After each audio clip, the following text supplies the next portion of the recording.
Brian, thank you for that great report. And as Brian indicated, it's my pleasure to introduce our panel. We're blessed to live in a great community with strong values. And I'd underscore the mayor's comment a moment ago. There's never been a stronger partnership between the city, the county, the state, and business in our community. It really is a team effort. A lot of times we forget that. A lot of times we forget how much it takes a full team to make things really happen. And when we try to look at economic development projects to make our community even stronger yet than it is today, to take what we're blessed with in terms of natural resources and in terms of citizens in this community, that's really built on a foundation of education, because that's really what our future is tomorrow. And we couldn't have three better people to come up and join me on the stadium at the panel. I'd ask them to come up now. And for us just to take a few moments and reflect on the progress that we've made in the field of education, but also some of the goals and challenges that we yet face in the future. So please, I thank you for our panel, for your participation today, and let's have a great program. Thank you.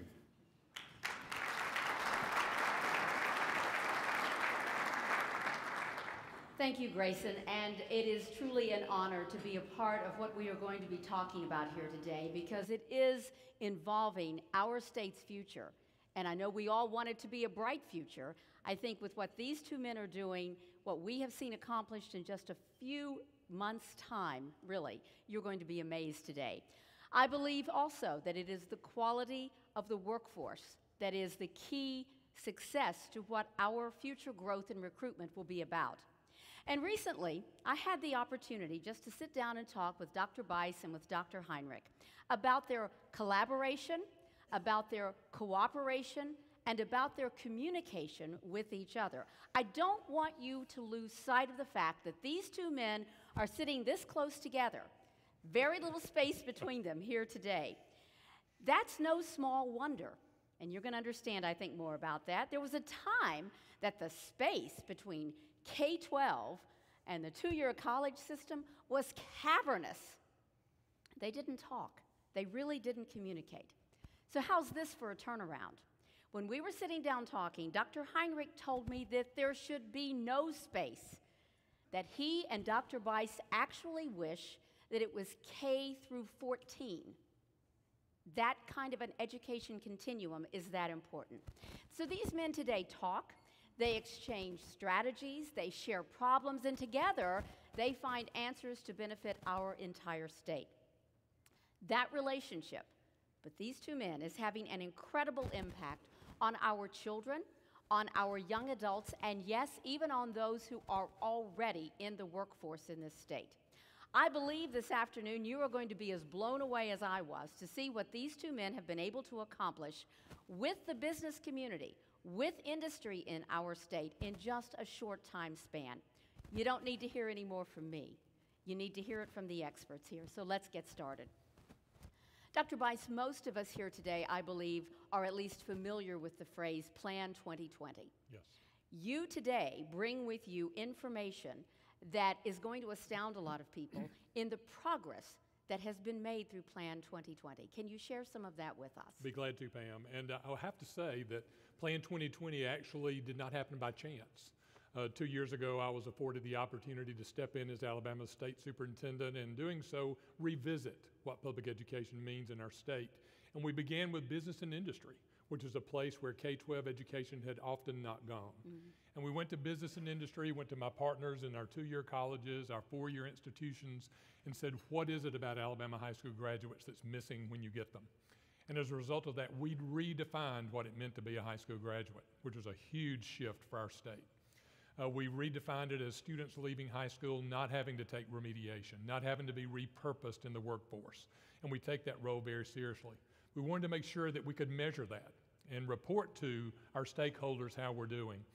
So we set one of our measures of increasing our graduation rate, because we knew that more students needed to graduate from high school, that they need to be able to move seamlessly into our 2-year colleges and technical schools and workforce.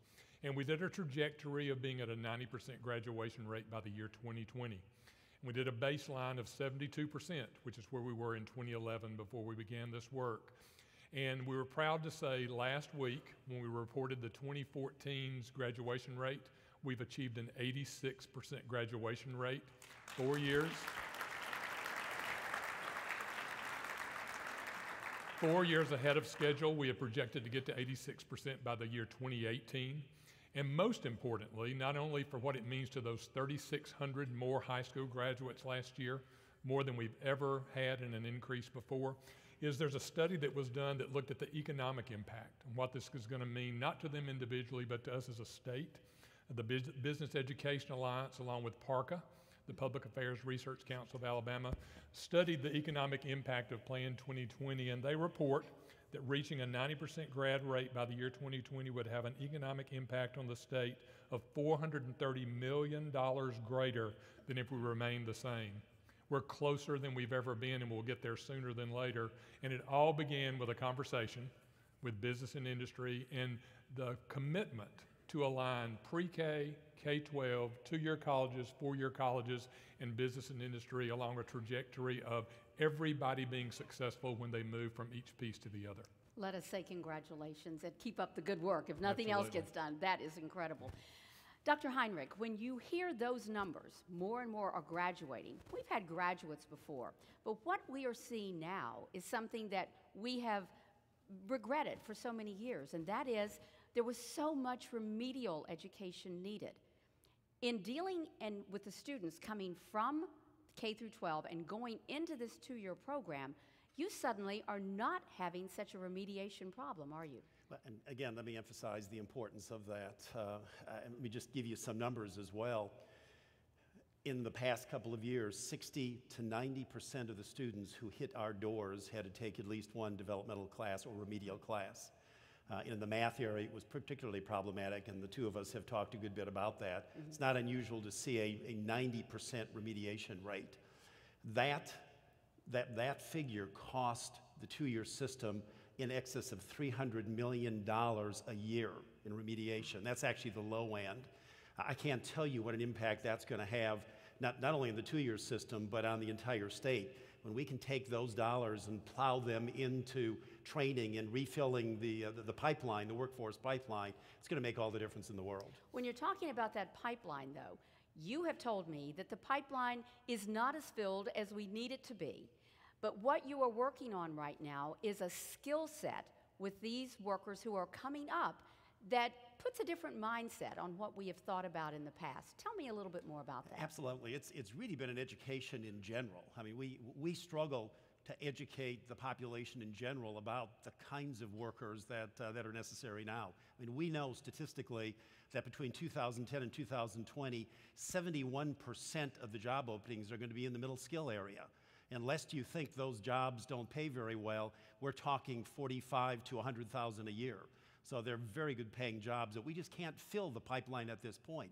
We're beginning to see, I think for the first time, some closing of that gap, and it's incredibly exciting.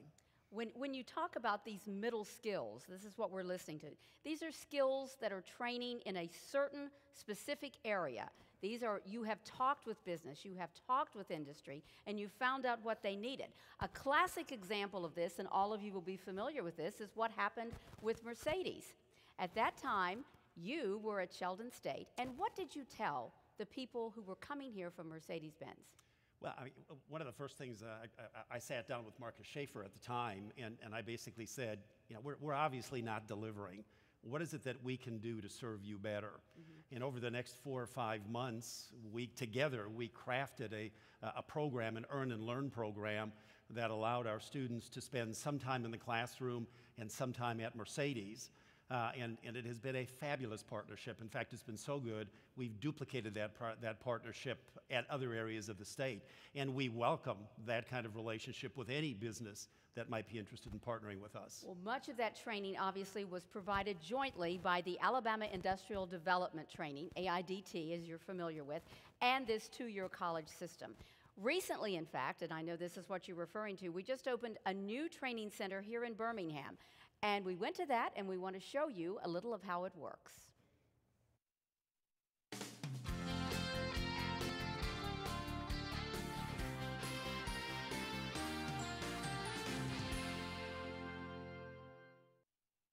We listened to the needs of industry, and we designed this center based on their needs.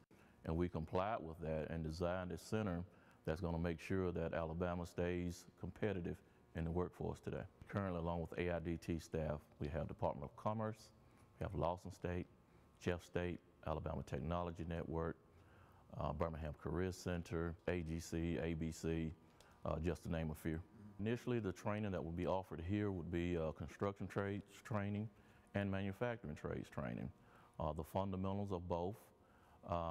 This week, we currently have leadership training taking place and OSHA 10, and tomorrow we'll have NICET training taking place in this facility. Our goal in leadership development is to provide both new and existing supervisors and leaders with skills that they need to become better supervisors, more efficient, more effective. We in the leadership department, we can't make people leaders and supervisors. Their companies and their bosses do that. But what we can do is hopefully make them more efficient, give them some knowledge, some skills and some techniques to use to get their people involved, and again, to not only make themselves better, but the people around them better. Certainly, as we have already heard here today, it's the business question that is, what can you do for me when it comes to people, when it comes to good employees? This build to suit, if you will, idea is something that this education continuum is making happen. I want to start with you just talking a little bit more about this build to suit, and then I want to see how that also moves down into the K through 12 system. Well, without going into a lot of detail, and a few of you have probably heard me tell this story, and I apologize if you have, but I grew up in a family of engineers. I was the only deviant and went into education and was reminded of that repeatedly. But when I would come home, I would have these conversations with my father, and he and I really never understood what higher education was supposed to do, and he was always complaining about the fact that he could never find the workers that were necessary. But the one thing he said over and over again, and it stuck, is just listen to what business and industry has to say. Let them drive the boat, and they'll help you develop the curriculum. And in fact, that's what we've done. They have been marvelous to work with us, and we really appreciate their patience. But that has led to some pretty dramatic changes in the way we deliver education. It has led to partnerships that I've never experienced in my entire career. And as a result, we're sharing resources between business and industry and between the 2-year and K-12 that we've never done before. And it kind of goes back to, again, the relationship building and the partnerships. And, it does work. It works very well. Absolutely. And of course, K through 12 is the beginning of all of this. Sure, and we take that role very seriously. One of the other things we did when we redefined a high school graduate in response to the expectations of where they go next is we adopted new academic standards and new assessments that were aligned with those expectations, not without controversy. A lot of people have had a lot to say about what we're doing in mathematics and English language arts, but let me give you an example of what those new standards are requiring of our children that most people would never have thought our kids were able to do. I was visiting a school in a classroom in rural Mobile County where 90% of the kids are on free and reduced lunch, have all the statistics that say kids can't learn. I walked into a 5th grade math classroom where they were creating computer code to program robots to traverse a cityscape that had been created in their classroom. And what I realized there is the kids were sharing with me what they were doing. I said, tell me what you're doing. They said, well, it's computer science, but we've been told not to use that term with adults because it's somewhat intimidating. It scares us. It kind of scares us. But we know what we're doing, and what that showed me was that we have not expected enough of our students. We've not asked enough of our students or our educators that we would take kids to a place that in 5th grade you could do that sort of work. And we put in place now across the state project-based learning where kids are taking their academics and putting it to work in career and technical sorts of programs that we've aligned with Mark, we've aligned with Workforce, one of the most exciting bodies of work that we've done. We've spent millions of dollars over the years in career and technical education, but sometimes it hasn't been aligned with what the workforce needs were. So in all areas of our state now regionally, every program that we now offer is based on input from workforce development councils that do 5- and 10-year projections of what work is going to be available. Align those programs with our 2-year colleges and K-12 programs so that we are strategically preparing students for what we know is coming next in terms of workforce. And let me just add something to that, because another area where the two of us intersect in a big way, and Dr. Bice alluded to it, is in the whole area of dual enrollment. And in fact, when he has his students prepared early, there's a lot more excitement and enthusiasm to participate in career tech dual enrollment once they get to the 10th grade level. And what that does for us then is by the time they hit our doors, either they're ready to go into the world of work, or it may take them just a semester or two when they're ready. It just shrinks the time, the preparation time, the education time down to a level that we see as being critical to the future of our great state. And I think to add to that, I think for this audience especially to know that one of the other things we've put in place is that every program completer in any of our career and technical education programs, whether it's automotive or construction or auto mechanics or industrial maintenance, if they have an industry recognized credentialing, we are now paying for that exam for them in high school so they leave high school with the credential to walk into workforce with a certificate that says they meet the expectations of what the workforce is expecting. They truly are career ready when they walk out the door. Absolutely. And I'd be remiss if I didn't say, because this certainly ties into the Career Tech dual enrollment program, our legislature during the last session increased the number of dollars available for student scholarships about 5-fold. So rather than serving about 2,200 or 2,300 students a year, we'll now be able to serve over 10,000 students a year in career tech dual enrollment. And we really believe that that's a game changer long term for our state. One of the things that I know those of us who live in the Birmingham area are familiar with now are the academies in some of our high schools with great success. This is helping to prepare students for the workforce. Absolutely. All the way from culinary arts to finance academies to engineering academies, they're alive and well across this area. And that's a perfect place for business and industry and K-12, two-year colleges and four-year colleges to partner on those and look at kids' interest, make sure that they're working in the areas where those things can happen. And we're seeing lots and lots of opportunities where kids are increasing their opportunities for work straight out of high school or leading into careers in college. But again, it all starts, believe it or not, with pre-K. Pre-K needs to be thinking about all of this. We have a short video that will help take us from pre-K through high school. Please watch.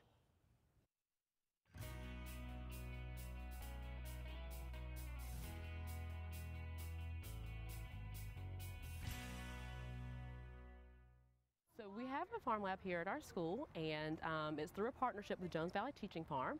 And we have two members of the farm who are here with us every day, and they actually teach classes for our students in K through 5. And they also work with our teachers and collaborate with them to plan problem-based learning units. So the farm lab has really become an extension of our school. Our students are out here almost every day. They help to plant and weed, water, and harvest our crops. We have farm lab clubs that help do that, and we also have a student-run farmers market that really is helping our students with real-world problem solving. There's marketing skills, entrepreneurship skills, hands-on math, and so the farm lab has really helped our students to get more hands-on with science.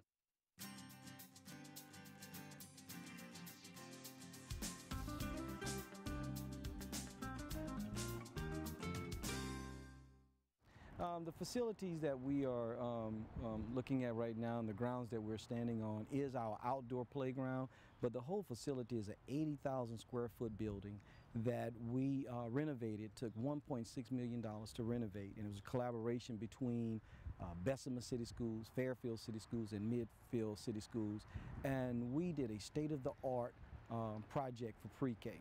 Pre-K is the foundation. So when you put a quality program into these children, one that's research-based, one where we have the teachers who are certified, licensed assistants, and we work in a curriculum that allows the kids to have be exposed to print, to vocabulary, reading, and literacy, then it allows for our children to start kindergarten on time.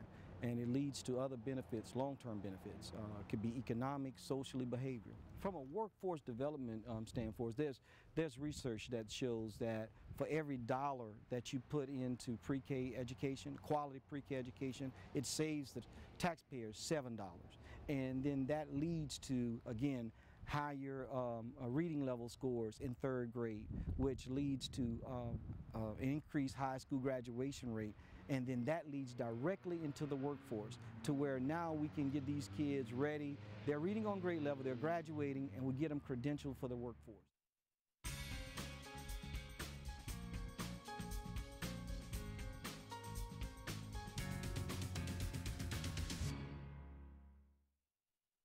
of our big complaints were like students just aren't ready when they graduate even from college because they haven't been exposed to anything in college. They first get into college and then they're straight into the workforce. And now with this program that we have, one, we can get them credentialed in things that they can go straight out into the industry and get jobs right out of high school, but we can also prepare them for upper level education programs in medicine, athletic training, physical therapy, whatever the case may be, and they can go into those programs with a huge background and be one step ahead of the other applicants that they may be competing against. This is definitely a good way to get a head start as you're going into the medical field. Coach Lott's got a lot of experience. He's a teacher here and facilitator of everything. We've gone over how to treat concussions and how to do spine boarding and how to treat traumatic injuries a little bit. That's all going to be an edge for me. Education is changing dramatically. I think we've seen the innovation factor come.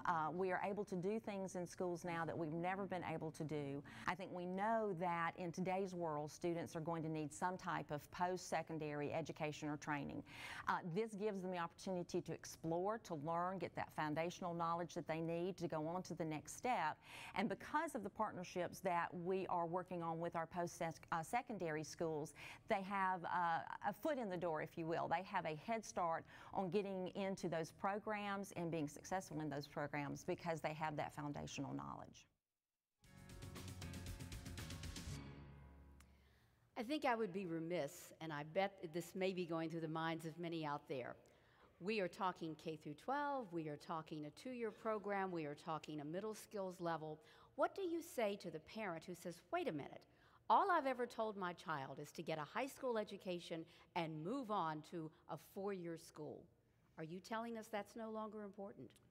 I'd say absolutely it's important if that's the choice that they make. What we're saying is we've created a new pipeline so that if a student graduates from an Alabama high school now with the high rigorous academic expectations that we have, if they choose to go into the workforce immediately or choose to go into a 2-year college, there's nothing that says that at some point later they weren't equipped to follow up and go into a 4-year degree or a PhD or wherever they want to go with it. That's a very different skill set than they've had before because of our new academic expectations.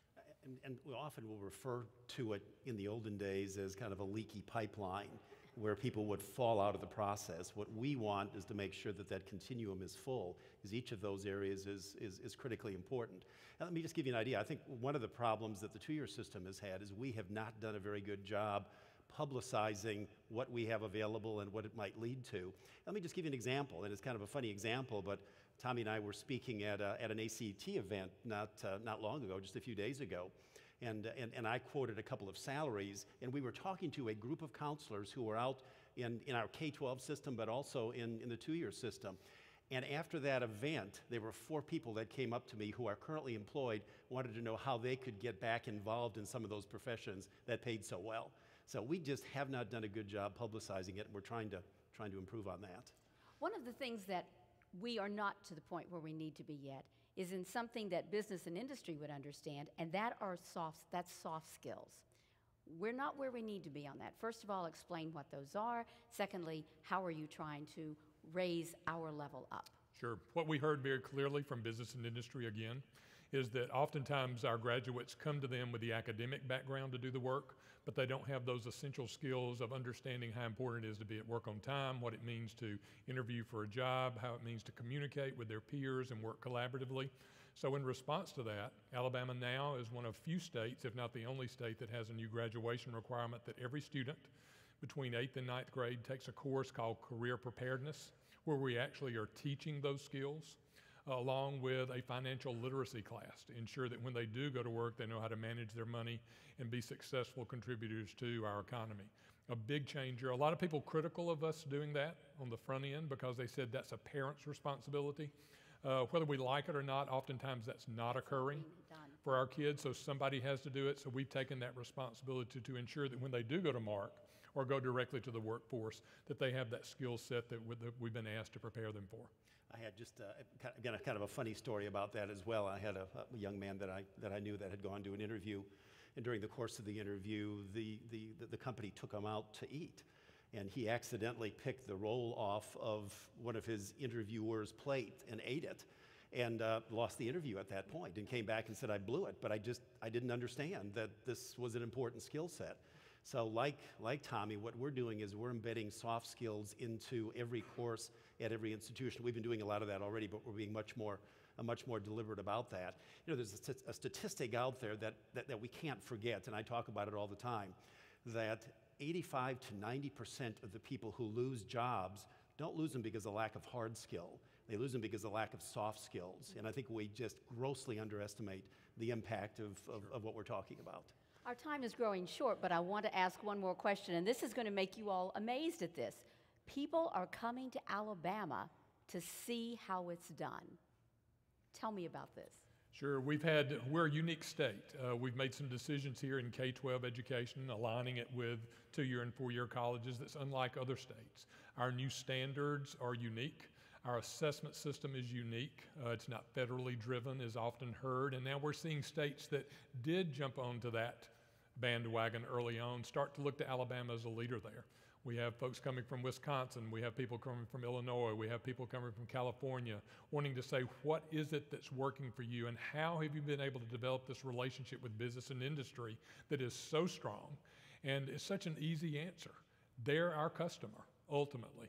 Whether it's straight out of high school, 2 years later, 4 years later, 10 years later, our job in K-12 education is to produce a well-rounded graduate with a great liberal arts education, but graduates that can at some point in their career choose to go to work and become part of Alabama's economy.